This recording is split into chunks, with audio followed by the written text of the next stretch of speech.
Sustainable energy की काफी ज्यादा डिमांड बढ़ गई मार्केट के अंदर एंड गवर्नमेंट की रेगुलेशंस ने, एनवायरमेंटल रेगुलेशंस ने इसको पॉजिटिवली इंपैक्ट ही करा है। अगर हम बात करें कि गवर्नमेंट ने इसके लिए क्या क्या करा है, तो बेसिक अगर हम बात करें तो गवर्नमेंट ने ग्रीन हाउस एमिशंस जो होती हैं उसको कम करने के लिए गवर्नमेंट ने काफी रेगुलेशन से कराए हैं एंड सस्टेनेबल और रिन्यूएबल एनर्जी सोर्सेज को प्रमोट करने के लिए गवर्नमेंट बहुत सारे रेगुलेशन से कराए हैं एंड उन रेगुलेशंस का स्टॉक मार्केट में क्या इंपैक्ट है उसके बारे में हम बात करेंगे। अगर हम बात करें वो क्या एनवायरमेंटल रेगुलेशंस है, वैसे तो बहुत सारी हैं, लेकिन अगर मैं दो मेन की बात करूं, एक है आपका नेशनल क्लीन एनर्जी फंड जो सपोर्ट करता है रिन्यूएबल एनर्जी प्रोजेक्ट्स को, और दूसरा है नेशनल सोलर मिशन जिसका गोल है कि इंडिया में सोलर पावर का यूज बढ़े।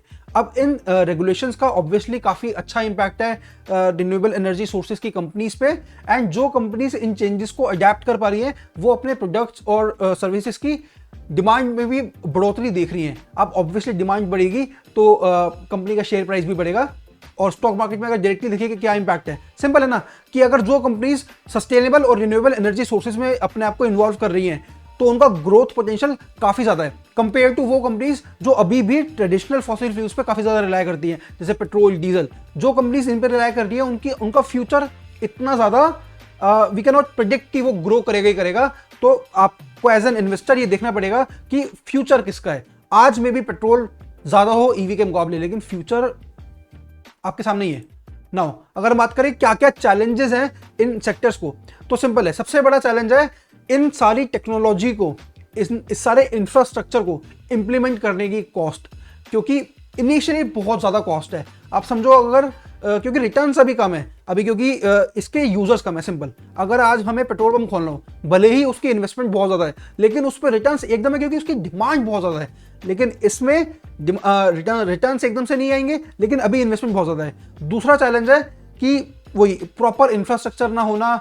गवर्नमेंट का सपोर्ट वैसे तो बहुत ज़्यादा है, लेकिन मतलब ये चैलेंज है, ये कोई उनके साथ प्रॉब्लम नहीं है, ये चैलेंज है कि अगर गवर्नमेंट का सपोर्ट मेंटेन रहेगा तो वो ग्रो करते रहेंगे। अगर बाई चांस गवर्नमेंट का सपोर्ट नहीं होता है तो उनके लिए ग्रो करना थोड़ा मुश्किल होगा, लेकिन ऐसा रेयरली देखा गया है। गवर्नमेंट का इन सेक्टर्स में काफ़ी ज़्यादा सपोर्ट है। नाउ अगर एज एन इन्वेस्टर आपको देखने कि क्या इन्वेस्टमेंट अपॉर्चुनिटी है, तो मेरे नज़रिए में क्या आपको खुद ये रियलाइज हो रहा होगा कि क्लीन एनर्जी की डिमांड बहुत ज़्यादा बढ़ गई है एंड जो भी कंपनीज इन सेक्टर्स के अंदर अपना काम कर रही है उनकी डिमांड बढ़ेगी ही बढ़ेगी। पर सिर्फ एक ये नहीं है, बहुत सारी कंपनीज काम तो कर रही है सेक्टर के अंदर, लेकिन वो किस तरीके से काम कर रही हैं, क्या उनकी ESG फैक्टर्स हैं, तो आपको बाकी एनालिसिस भी करना है। लेकिन अगर हम सिर्फ एक एनवायरमेंटल रेगुलेशंस की बात करें तो एनवायरमेंटल रेगुलेशंस की वजह से इन सेक्टर्स में काफ़ी ग्रोथ है और काफ़ी ग्रोथ होने के चांसेस भी है। तो अगर कोई कंपनीज इन रेगुलेशंस को ढंग से फॉलो कर रहे हैं तो उसमें आपको इन्वेस्टमेंट करनी चाहिए।